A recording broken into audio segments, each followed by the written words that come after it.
So much, Pastor Poy. Ang pakiramdam ko, parang boxer ako doon sa pagpapakilala. No? Kulang na lang sabihin yung aking weight at saka yung... Okay, so yan po ang ating Pastor Poy. Very enthusiastic and energetic. Ano po?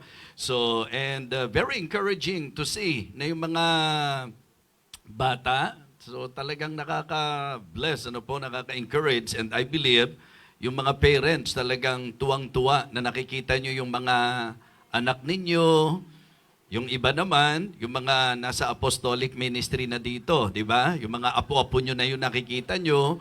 So, palagay ko po, ang saya-saya nyo, ano po?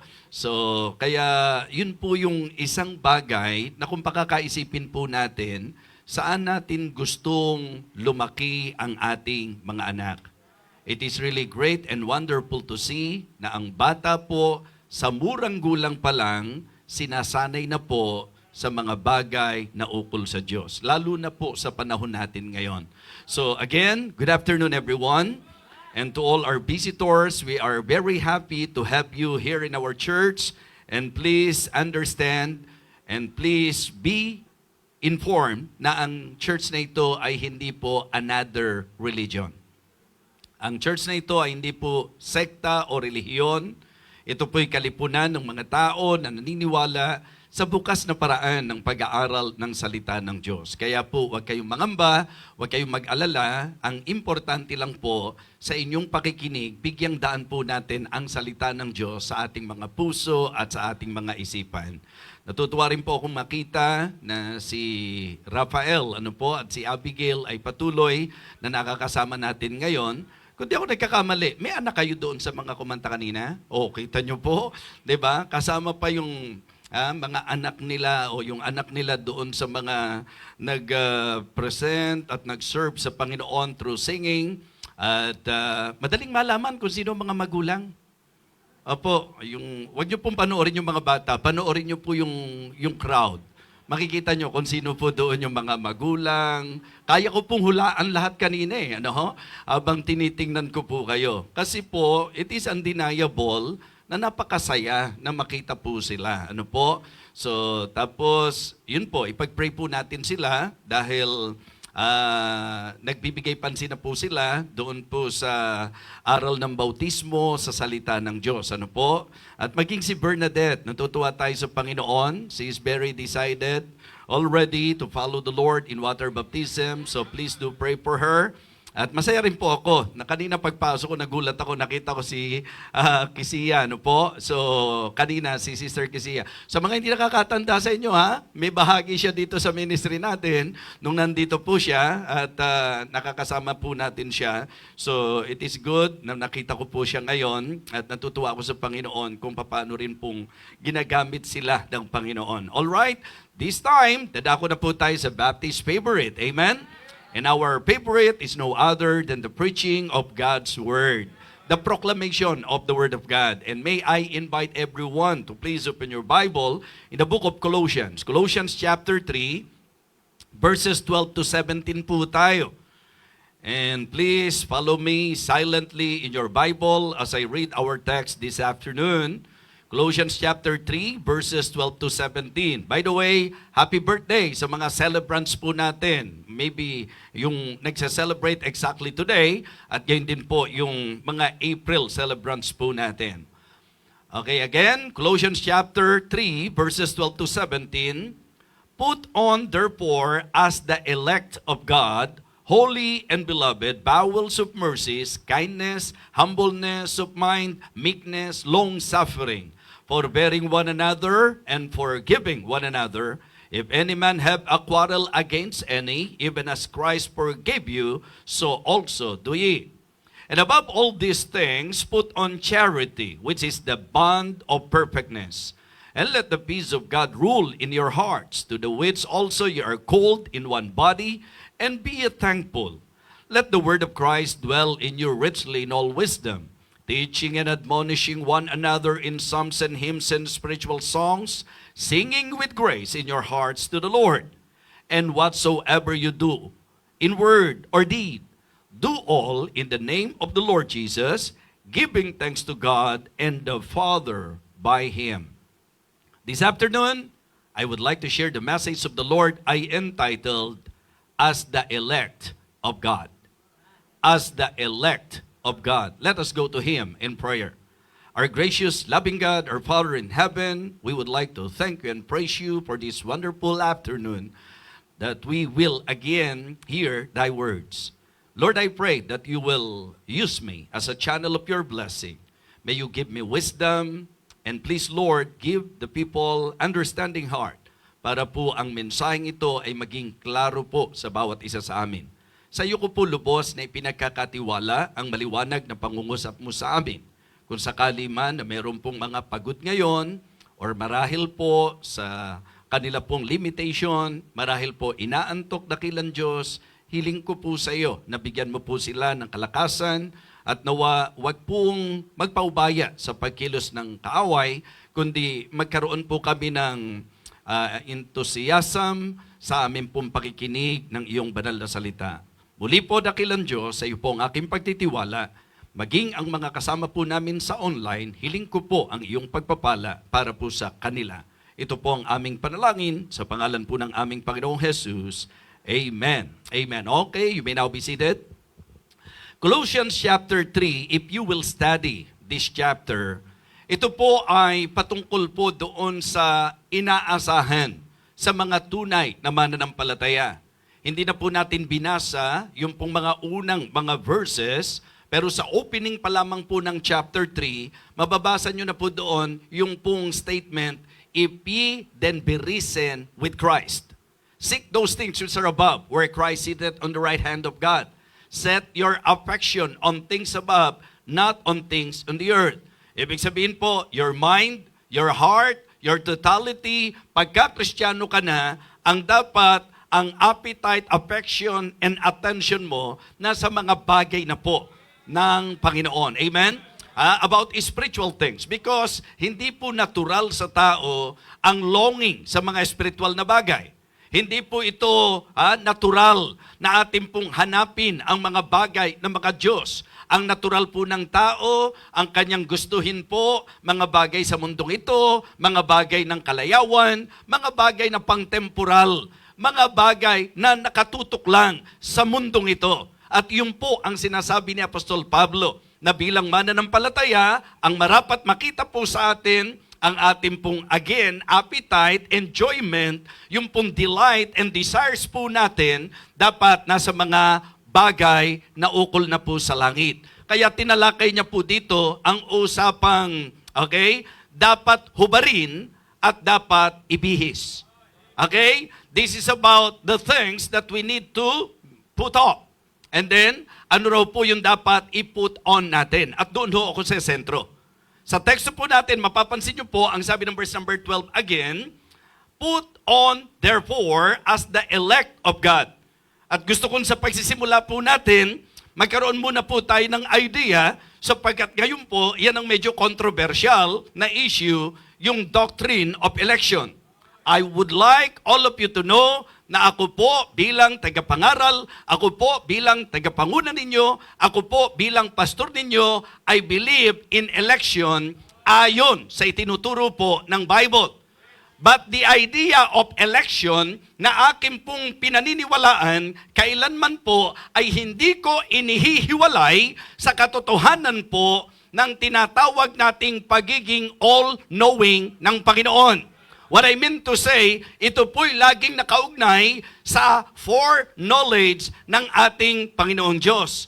Hindi po ako po pwedeng maniwala at hindi ko po kayang tanggapin ang doktrina ng election sa idea po na may pinili lang ang Diyos na dadalhin niya sa langit na nag-i-imply na yung hindi pinili ang naging kapasyahan ng Diyos sa kanila sa impyerno.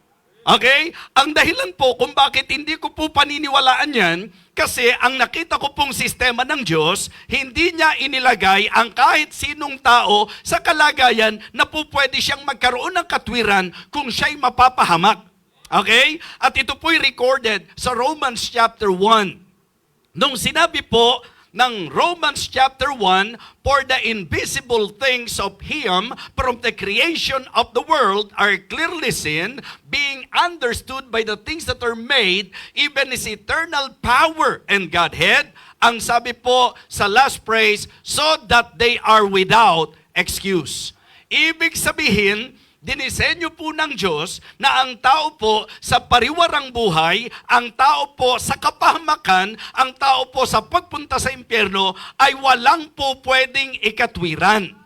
Ngayon, kung tatanggapin ko po yung election na kahit ano ang gawin ng isang tao, pag hindi siya pinili, hindi siya maliligtas, mga kapatid, lalabas po na po pwede niyang ikatwiran yon kapag ka siya'y napunta sa impyerno. Panginoon, paano po hindi ako mapupunta sa impyerno? Hindi mo po ako pinili. Naintindihan niyo po? So kaya it is good to understand clearly from the Word of God na kung ang pag-uusapan kaligtasan, ito po ay nai-offer sa lahat ng tao. In fact, in 2 Peter chapter 3 and verse number 9, very clear na ang sabi po ni Peter, hindi kalooban ng Diyos na ang sino man mapahamak. Yan po'y napakaliwanag. 2 Peter 3:9. "The Lord is not slack concerning His promise, as some men count slackness, but is long-suffering to usward, not willing that any should perish, but that all should come to repentance." Amen?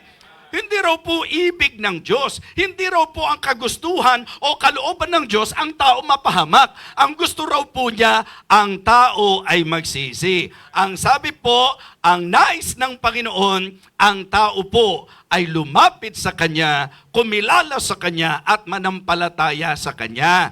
Kaya po, ang ganda-ganda ng sinabi ng John 3:16 na hindi kailangan ng human explanation. Ang kailangan po natin sa John 3:16 is not to explain John 3:16, but to understand John 3:16.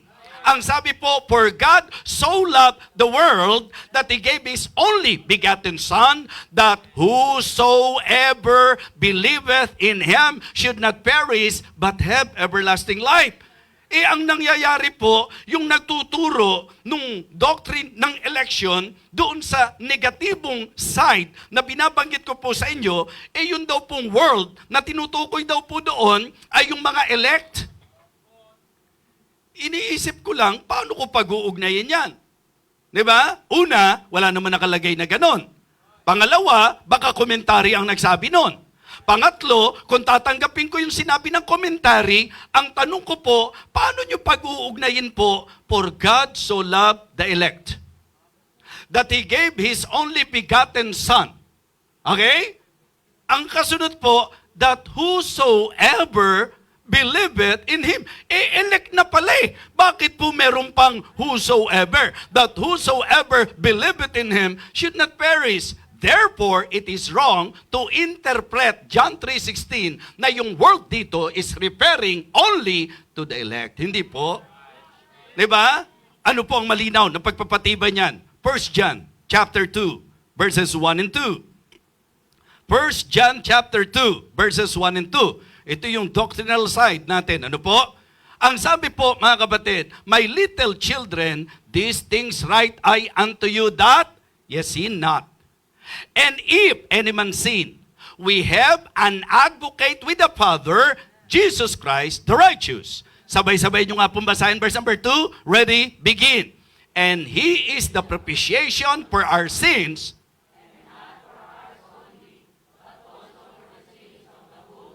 Para daw po kanino? Hindi ba ang liwanag? "And He is the propitiation for our sins, and not for ours only."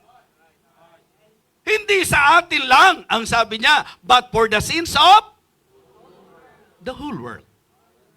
So the reason why I would like to establish this truth to you, because hindi ko gustong ma-poison yung mind natin.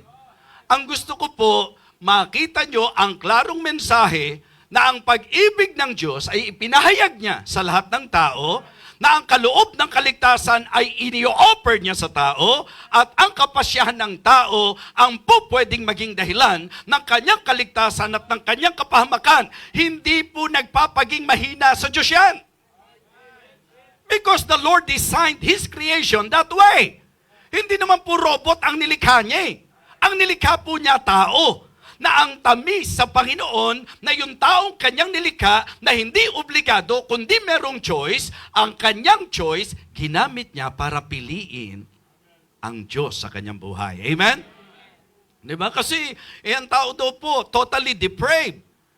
Paano raw po makapagpapasya ang patay? Mga kapatid, yung patay na iniisip naman nila, ang sinasabi nila, yung parang unconscious. Yung spiritual death, mga kapatid, ito po yung pagkahiwalay. Si Adam nga, nung nagkasala, maliwanag, kinausap pa ng Diyos. Sumagot pa nga Diba? Sumagot pa nga. Nakita namin kami hubad. Diba? Kaya kami nagtago. Ibig sabihin, lumalabas na kahit spiritually patay, pwedeng makausap. Amen?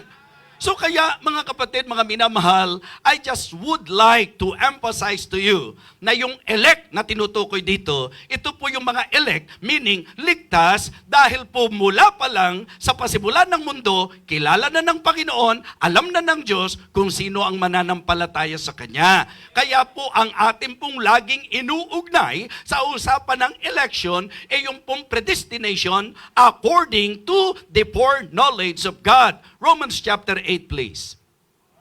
Romans chapter 8, verses 28 and 29. And we know that all things work together for good, to them that love God, to them who are the called according to His purpose. In verse number 29, for whom He did foreknow, He also did predestinate to be conformed into the image of His Son. Yung po yung pattern na ang Diyos po sa naging disenyo niya sa tao, mga minamahal, yung kapasyahan po ng tao, sa totoo lang, alam ng Diyos.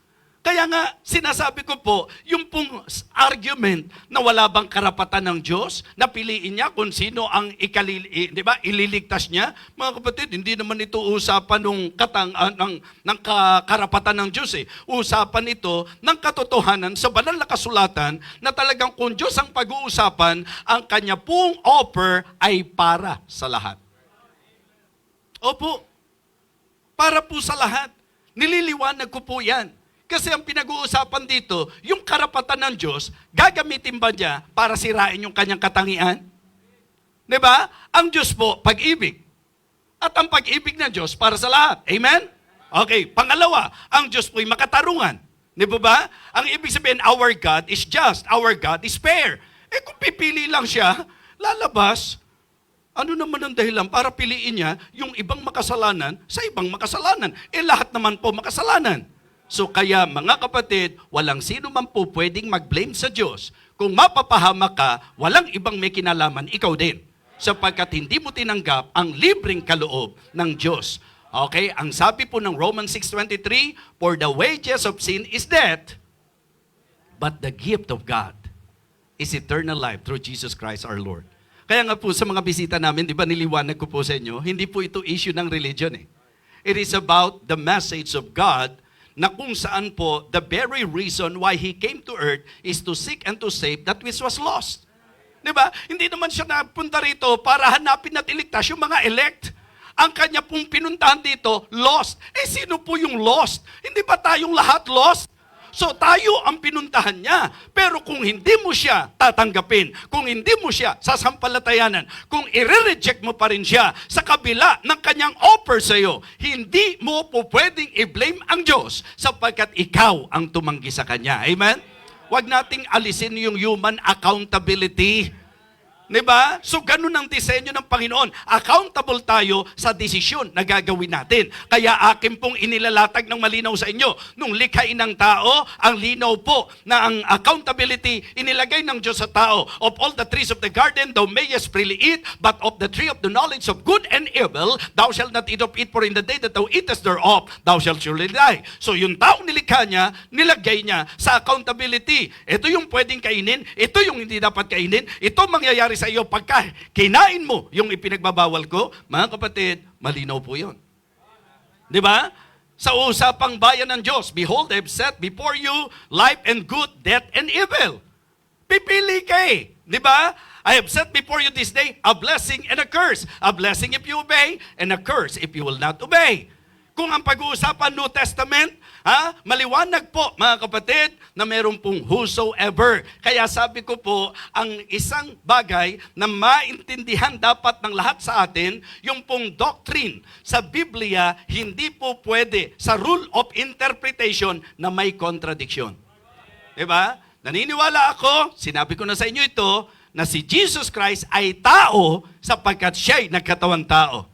At dahil sinabi ng Biblia na siya'y nagkatawang tao, pinaniniwalaan ko na tao ang ating Panginoong Kristo. Na siya ring dahilan kung bakit naniniwala akong Diyos ang ating Panginoong Kristo. Dahil kung paanong sinabi ng Bible na siya'y Diyos na nagkatawang tao, yun ang tamang doktrina, yun ang tamang paniniwala na si Jesus Christ ay Diyos na totoo at taong totoo sapagkat siya'y Diyos na nahayag sa laman. Amen? So naniniwala po ako sa election sapagkat yan ay nasa Biblia. At naniniwala rin po ako sa whosoever sapagkat ay nasa Biblia. Para wag magkaroon ng conflict, i-interpret natin according sa Bible interpretation, meaning ang Diyos sa kanyang foreknowledge, alam na niya, kilala na niya, even before the world began, even from the foundation of the world, alam na ng Diyos ang mananampalataya at hindi. At ang Diyos sa kanyang disenyo, yung choice ng tao ang nagpahamak sa kanya. Amen? Opo, kahit sa pag-aasawa, mga kapatid, kayo ho ang pipili. Huwag kayong maninisi ng iba pagka po kayo ang nagpasya. Tama po? So, sana po lahat na lang ng bagay, itinulot na lang. Hindi po ganun nag-offer ang Panginoon. So, nilagyan ko po ito ng pundasyon sapagkat gusto kong makita nyo na ang tinutukoy na elect dito, yung mga nagsisampalataya sa Diyos. At ang sabi po niya, dapat may pagbabago na. Dapat hubarin na yung dating pagkatao. Dapat hindi na yon ang nahayag sa buhay natin. Kaya ang sabi niya, hubarin daw po ang dating pagkatao. Malinaw po yan, mga kapatid, na sinasabi po sa banal na kasulatan, verse number 8 ng Colossians chapter 3, but now ye also put off all this, anger, wrath, malice, blasphemy, filthy communication out of your mouth. Lie not one to another, seeing that ye have put off the old man with his deeds. So yun ang inaasahan. Okay? Pagdating po, mga kapatid, sa verse number 10, and have put on the new man, which is renewed in the knowledge after the image of him that created him. Kaya nga ang concept ng verse number 12, put on therefore as the elect of God. Diba? Mga kapatid, ang ilang mga bagay na tatalakayin po natin ngayon, ito po yung dapat mahayag po sa atin as the elect of God. Amen? As the elect of God, number 1, let us exercise forgiveness. Let us exercise the spirit of forgiveness. Ang dapat po sa usapang mga Kristiyano, atin pong i-practice, atin pong isabuhay, atin pong isagawa, atin pong taglayin ang espiritu ng pagpapatawad. Tingnan niyo po ang sabi ng verses 12 hanggang 14. Ang sabi po, put on therefore as the elect of God, holy and beloved, bowels of mercies, kindness, humbleness of mind, meekness, long-suffering. Ang sabi ng verse number 13, forbearing one another and forgiving one another, if any man have a quarrel against any, even as Christ forgave you, so also do ye. And above all these things, put on charity, which is the bond of perfectness. So, mga kapatid, tingnan nyo po, hindi maganda as the elect of God na tayo po'y nag-iiringan. Hindi po maganda na magkakapatid tayo sa Panginoon, tayo po'y nagsisiraan. Hindi po maganda na meron tayong pagtataniman. Kristiyano po tayo. Yun po ang dapat maging kaibahan doon sa mga hindi Kristiyano. Kung ang mga hindi Kristiyano mapaghiganti, mapaghimagsik, mapagtanim, mapuutin, at matinding magalit, dapat pagka Kristiyano po tayo, yung i-exercise natin, yung spirit of forgiveness. Yung bang magpatawaran tayo sa isa't isa. Hindi po nakakatulong yan sa usapang Kristyanismo. Hindi nakakatulong yan sa usapang church. Mga kapatid, nililiwanag ko sa ating lahat na ang pagiging Kristiyano ay hindi pagiging perpekto. Tayo po'y mga makasalanan pa rin na tinubos ng ating Panginoon at meron pa rin tayong human nature, subject pa rin tayo sa limitation ng ating flesh. There is a possibility and still tendency for us na tayo po'y magkamali, and that is the reason why here is the Apostle Paul teaching them about this very important thing. Hey, we need to exercise the spirit of forgiveness. Opo, isipin niyo po kung ang buhay walang patawaran, sino pa magkakasundo ngayon? Sino po mga may asawa dito? Yung mga mag-asawang nandito, pakitaas nga po kamay, lahat ng mga mag-asawa. O kayo ba bilang mag-asawa? Di ba? Kasi sa nakikita ko, si Pastor Poy lang ang hindi namumroblema si Ate Milet, di ba? Opo, yung walang problema si Ate Milet. Di ba lahat tayong mag-asawa, nagkatampuhan na ba tayo? Nagkasakitan na ba tayo ng kalooban, di ba? Nakagawa na ba tayo ng sablay sa isa't isa? O isipin nyo po, kung walang patawaran, ano na? Di ba? Kung sa sablay at pagkakamali ng mag-asawa sa isa't isa, ang solusyon, hiwalay, sino pa magkasama ngayon? Hoy, wag na kayo magkakamaling kami ni Mama Maris nyo, magkasama pa rin ngayon. Ha? Kasama kami sa magkahiwalay ngayon kung wala pong patawaran. Naintindihan nyo po? Kung sa Divisoria may tawaran mga kapatid, ha? Matuto tayong magpatawaran. So nililiwanag ko po na kung sa bawat relasyon, hindi po i-apply ang patawaran, ano at sino pa ang relasyong nananatili ngayon. Kaya ang linaw ng rebuke ni Pablo na kung paanong si Kristo pinatawad tayo, abay matuto rin tayong magpatawad sa isa't isa. As the elect of God, number 1, let us exercise the spirit of forgiveness. Hindi po ba parang aping-api naman ako kung magpapatawad ako? Sakit nung ginawa niya ang tanong ko sa inyo, masayang-masaya ka ba kung hindi ka nagpapatawad? Kung enjoy na enjoy ka na meron kang bit-bit at kim-kim na sama ng loob sa buhay mo. If that is enjoyable to you, then sige na.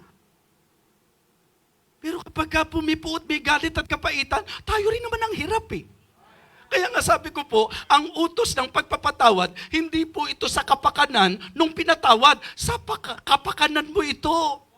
Dahil pagka tayo po'y puno ng bitterness sa puso, makikita nyo po, tingin ko hindi kayo gaganda ng ganyan pagka puro kayo bitterness sa puso. Di ba? Huwag nyo naman titingnan yung katabi nyo at sasabihin, ito, mukhang puno ng bitterness to. Walang ganon, ha? Walang hatulan ng mga katabi, mga minamahal. So, ang punto ko po, as the elect of God, itinuturo po yan. Again, hindi ba sa church ng Ephesus, the same thing? Anong sinabi niya? Sa verse number 32, and be ye kind one to another, tender-hearted, forgiving one another, even as God for Christ's sake hath forgiven you. Kaya ang payo niya sa 31, let all, tingnan niyo po, Ephesians 4:31, let all bitterness and wrath and anger and clamor and evil speaking be put away from you with all malice. You see? Yun po ang isang bagay na dapat maintindihan natin. As the elect of God, let us exercise the spirit of forgiveness. Number 2, let us enjoy the sweetness of fellowship. Bilang mga anak ng Diyos, bilang mga Kristiyano, i-enjoy natin yung tamis ng fellowship. Amen? Di ba? Let us enjoy one another. Mga kapatid, sabi ko nga sa inyo, that is actually one thing na nagpapalakas sa buhay ko bilang mananampalataya. That it is always my joy to fellowship sa aking pong mga kapwa manggagawa, sa ating pong mga kapwa mananampalataya. Kung yung kapwa mananampalataya mo, hindi mo na e-enjoy, tapos yung mga kaibigan mo sa labas, sa mga gawaing makamundo, nag-e-enjoy ka, ang laging sinasabi ko, pakicheck mo naman yung balahibo mo. Di ba? Kung mas nag-e-enjoy ka sa mga activity ng mga makasanglibutan, ng mga lihis sa Diyos ang practice, at sa church, boring sa iyo, at yung mga kapatiran, parang boring sa iyo, check mo yung spirit na meron ka. Mga kapatid, it is good na makita sa church natin yung tamis ng samahan sa isa't isa. Kaya yung pag-uugnay po nito, kaya nga ang sabi, put on charity, di ba? So, yun daw pong i-apply natin, yung pagmamahalan sa isa't isa. Masarap yun. Yung testimony kanina ni Preacher June Barbado, yung isa sa atin pong hindi pangkaraniwang mangangaral dito ngayon sa church. Di ba? Anong sabi niya?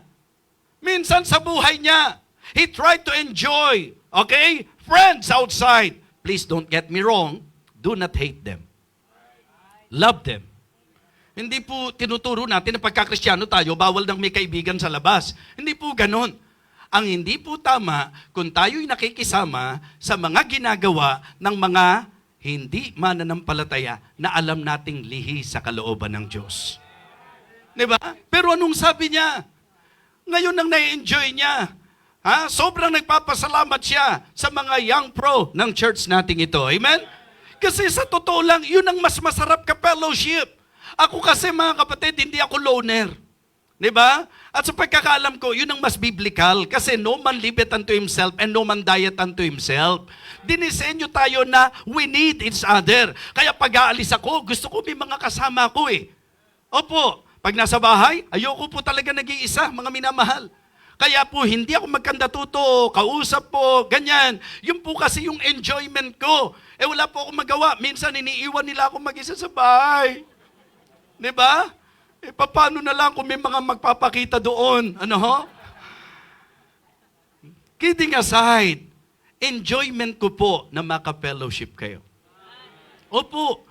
Salamat na lang sa pagmiministeryo ko, mga Kristiyano rin po yung pinupuntahan ko. Pero sa totoo lang, ang isang matinding namimiss ko po, sa klase ng trabaho ko po, yung pagkatapos ng service, kailangan na naming magmadali. Di ba, dumating pa nga tayo doon sa point na parang after my preaching, parang rapture dahil nagigising kayo. Ay, nagigising. Oo, kasi yung iba hindi naman nag-pray, natulog na yan. Nadidilat kayo ng mata, wala na si Bishop, nasaan? Di ba?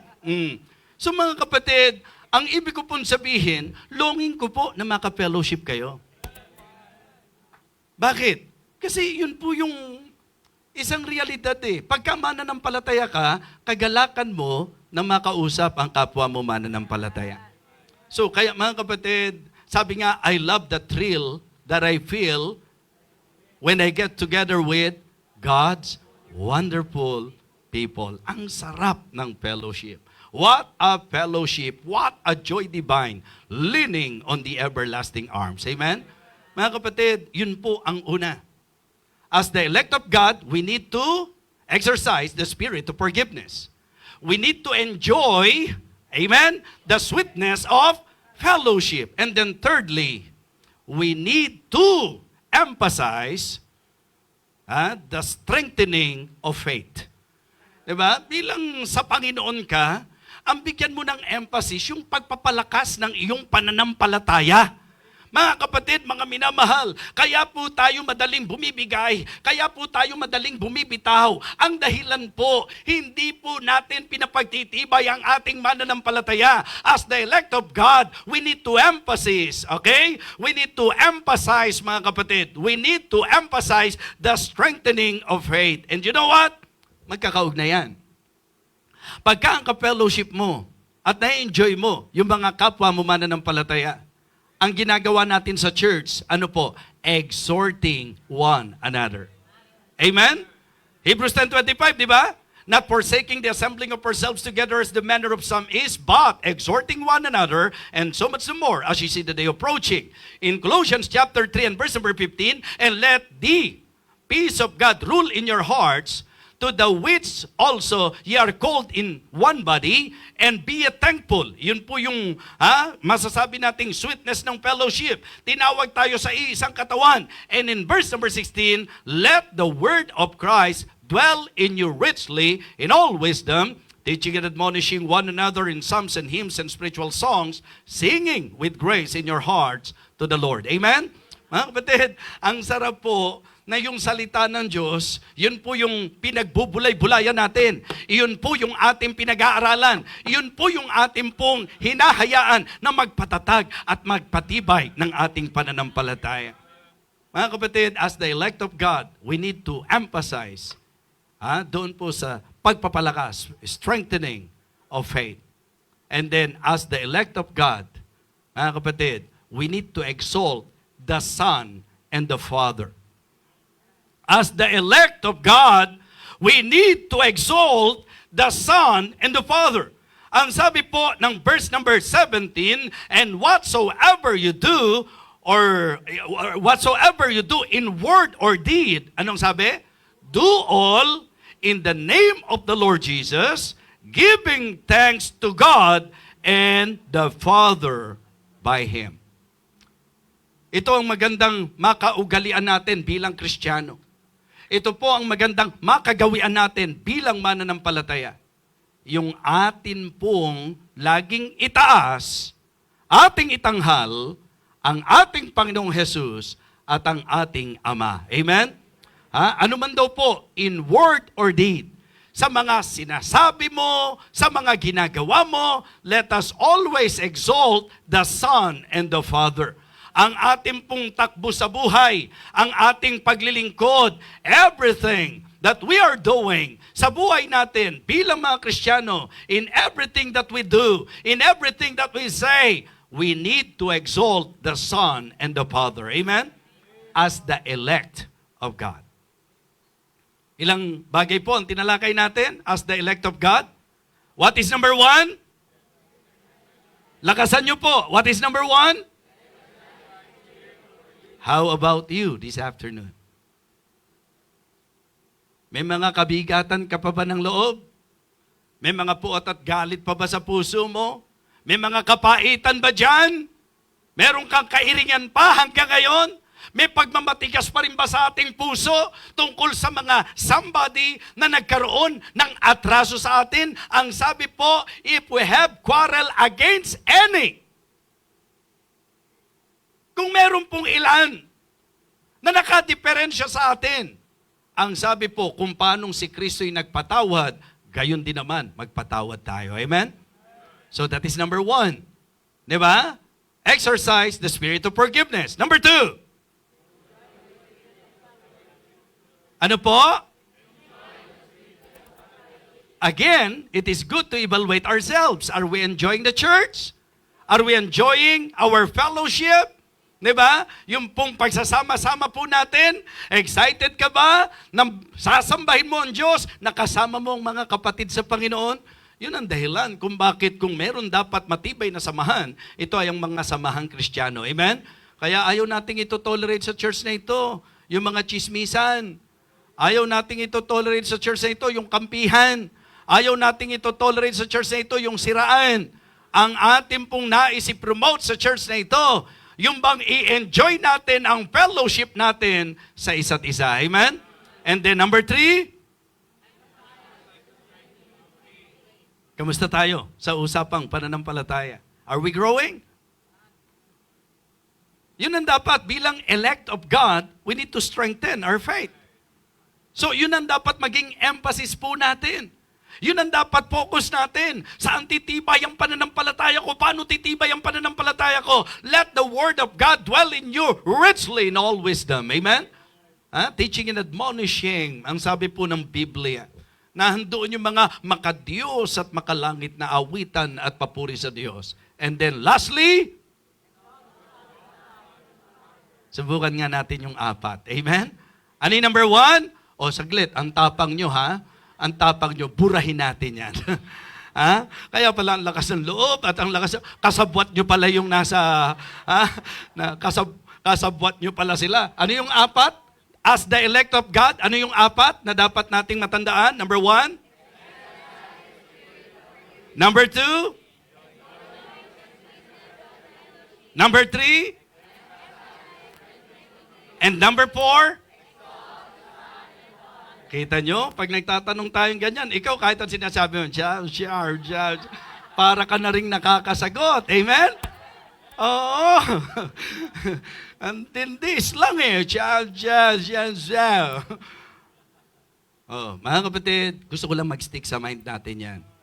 As the elect of God, let us exercise the spirit of forgiveness. Let us enjoy the sweetness of fellowship. Let us emphasize the strengthening of faith and let us exalt the Son and the Father. Kung tunay na tayo po'y Kristiyano, ito ang dapat asahan sa bawat isa sa atin. Ngayon, sandali ito, tumayo po tayong lahat. Of course, we're very happy na may mga first-time visitors po tayo at ang amin pong concern sa mga bisita ay ang ma-share po sa inyo ang gospel, the message of salvation, because we believe na lahat ng tao minahal ng Diyos, na ang kaligtasan ay iniyo-offer niya at sino mang mananampalataya sa Kanya, sino mang tatanggap sa Kanyang libreng kaloob, sa Kanyang ginawa para sa atin, yung Kanyang kamatayan, pagkalibing at muling pagkabuhay, ang sabi ng Biblia ay maliligtas. At sa bawat mga nagsasabing nanampalataya na tayo sa Panginoon, na tayo yung isa sa pinili ng Panginoon ayon sa Kanyang foreknowledge, believer tayo, Kristiyano tayo, ano ang inaasahan? For us to exercise the spirit of forgiveness, to enjoy the sweetness of fellowship, to strengthen our faith, mga kapatid, to emphasize sa pagpapalakas ng ating pananampalataya, and to always exalt the Son and the Father. Mga kapatid, mga minamahal, ngayong hapong ito, if the message of God is clear to you, at gusto mong i-apply, kasi sabi po ng Bible, maging tagatupad kayo ng salita at hindi tagapakinig lamang. Hindi po kalooban ng Diyos na makinig ka lang. God wants us to be doer of the word. Why not leave your place? Lapit po tayo sa altar ng Diyos. Kailangan ko po yung mensaheng ito. I want to apply this message. Ayoko pong mabuhay sa bitterness. Ayoko pong mabuhay sa galit. Ayoko pong mabuhay sa sama ng loob. Ayoko pong mabuhay na meron pong bigat sa puso ko. Gusto ko pong i-enjoy ang buhay ko kasama ng mga mananampalataya, kasama ng mga kapatid sa Panginoon. At gusto ko rin pong patuloy na magpalakas at magpatibay ng aking pananampalataya. Just try to imagine kung di po pinalalakas ang pananampalataya natin sa mga pagsubok, atake ni Satanas sa buhay natin, paano natin makakayanan yan? What we need bilang mga elect, what we need being children of God, ay ang magpalakas at magpatibay tayo ng ating pananampalataya. Sapagkat ang pananampalataya ang makadadaig sa sanglibutang ito. Because greater is He that is in us than he that is in the world. And it is also good to always focus on exalting Jesus, exalting the Father. Yun ang dapat pakasikapin po natin. Yung buhay natin na itataas ang Panginoong Jesus. Yung buhay natin na naitataas ang Diyos, na itataas ang Panginoon, mga kapatid. I hope and I pray na ngayong hapon, sincero po tayo sa lapit natin sa Diyos. We all need this message. Especially if you're claiming this afternoon that you are a believer, this is what we need. This is what we need to apply in our lives. This is the will of God. Ito yung turo ng kanyang salita as the elect of God. We need to apply, we need to exercise the spirit of forgiveness. Be forgiving. Let's have a sweet fellowship. Let us strengthen our faith and always exalt the Son and the Father. Our gracious, loving Father, thank you so much for talking to us this afternoon. Thank you for this realization, oh God. Thank you for this very important teaching. Lord, I pray na ang bawat isa ay maging sincero. Nawa ang realization namin ito, dakilang Diyos, ay magdala sa amin sa aplikasyon ng mensahe. Maging makatotohanan kami, Panginoon. Maging mapagpakumbaba po kami. Maging mapagpatawad po kami, O Diyos, kung paano kami nilinyap at pinatawad mo. O Diyos, ang bawat isa nawa po sa amin ay laging maging concern sa ikatitibay ng aming pananampalataya. Maging concern sa paglago po namin sa aming spiritual life para makayanan po namin ang lahat ng atake ng kaaway. May we continue to emphasize this very important thing, O God. Strengthening of our faith. And Lord, please, loobin mo po na sa buhay namin, Ikaw lagi ang may taas. Ikaw lagi ang maparangalan. Sa sinasabi po namin, sa mga ginagawa po namin, may we always glorify you, Heavenly Father. May we always exalt your name, O God. Thank you so much for reminding us this afternoon. And I pray, O Lord, lalo na po ang bawat isa na nandirito, na nawa, igawad mo ang iyong basbas, igawad mo ang iyong pagpapala, ang iyong masaganang biyaya na magdadala sa amin sa totoong aplikasyon ng mensaheng ito. Thank you for blessing our church, O God. Thank you for always embracing us, O God. Thank you for your mercy and grace. Thank you for your love, for your faithfulness, O Lord. And thank you for preserving us, O God, in spite of the many difficulties and hardships along the way. We praise you, Heavenly Father, for always helping us. Lord, thank you so much. May we dismiss us with your grace and your loving kindness. We bring back all the glory, praises, and honor to you and to you alone. For all of these things we ask in Christ's most holy name. Amen. Amen. Praise the Lord. God bless us all. Amen. Sige po, tapos na po tayo sa ating pong service ngayong hapon. Tawagin ko po si Pastor Norman Gatdula. Amen. Bless po ba tayong lahat? Amen. So kamayan po natin ating pong mahal na Bishop, lalo na sa napakagandang mensahe na talagang dapat po natin i-apply lahat sa ating buhay Kristiyano. At ngayon po sa ilang pong pagbabalita, no, after po ng service, meron pong choir practice. And then after ng choir practice, yung mga song leaders, standby lang po kayo dahil may song, ano ba, orchestra po muna or choir? Okay, so choir muna po and then song leaders and orchestra pagkatapos. So, tuloy-tuloy na po yan. So, after po ng choir, yung song leaders, standby lang po dahil kayo naman po ang susunod. Okay? So, tayo po tayong lahat. Meron po tayong mga announcement. Again, patuloy po natin pag-pray. Ang nalalapit po nating series of conferences this coming May 12. Ang start po niyan, yung Youth and Young Pro Rally na mag-end po sa May 19 naman po sa culmination. Sige po tayong lahat. Let's all stand. At tayo po ay manalangin. Let's pray.